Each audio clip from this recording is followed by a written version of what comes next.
The time for radical action is now, by Alex Crane. Read by Jason Brown.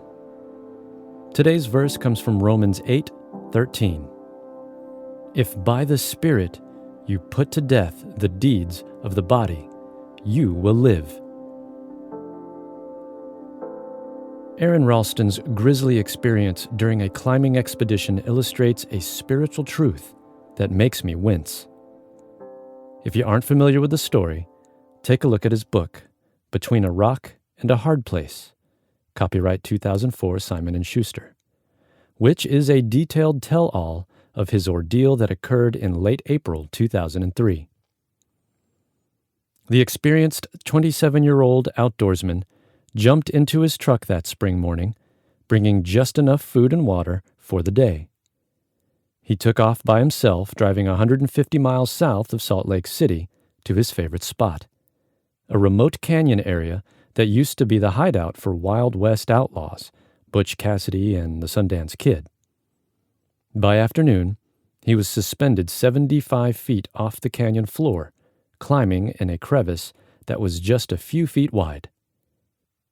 It was a perfect day, but then, without warning, a boulder suddenly broke loose from the rock wall above him, hurtled down and trapped Ralston's right arm against the wall, completely crushing his hand.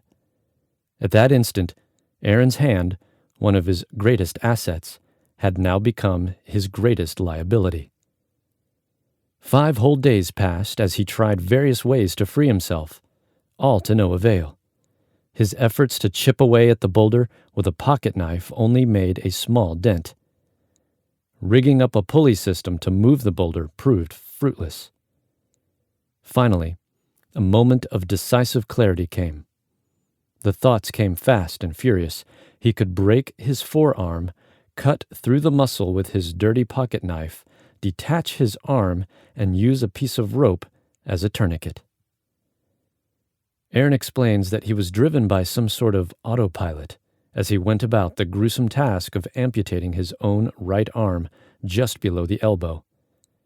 After he was finished, Aron lowered himself down and began trudging slowly in the direction of his truck. Later, he stumbled across 2 hikers who used a mobile phone to call in a rescue helicopter. Amputating his right arm was a radical act, but it was one that saved his life and reunited him with his family.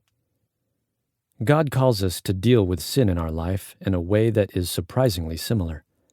The Bible doesn't offer a laid-back, live and let live approach at all.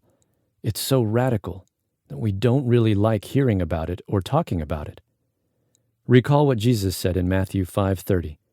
If your right hand causes you to sin, cut it off and cast it from you.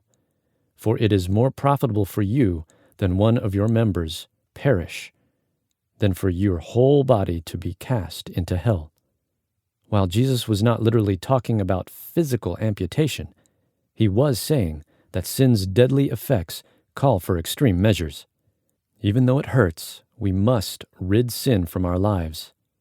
In fact, our eternal destiny hinges on how we deal with sin. Really? Well, why else would Jesus talk about hell in the same breath that he talks about how we are to deal with sin, if he didn't mean to teach that our eternal destiny hangs in the balance? Clearly, it's a matter of preferring one destiny over the other. Outward behavior indicates what the heart primarily loves. If Aron Ralston had stayed there on the canyon wall with his hand pinned down by the boulder, he would have died. But because he was willing to kill his hand, his life was saved. The same goes with us as we deal with sin. It really comes down to what we value most. Colossians 3:5 says, "Put to death your members which are on the earth, fornication, uncleanliness, passion, evil desire, and covetousness, which is idolatry." The world may tell us to laugh about sin, to lighten up about it, to tolerate it, and just let it be, that it's not idolatry. It's not an issue of worship. God says the opposite is true. Intersecting faith and life. What has you pinned down? What are you trying to hang on to that is robbing you of the blessings of abundant life, or perhaps preventing you from being restored to a brother or sister in Christ? What is keeping you from treasuring the Lord above all other things? Read the first 2 links below as you have time, but most of all, pray for grace to heed God's radical call to amputate sin from your life. For further reading, check out Romans 8:10.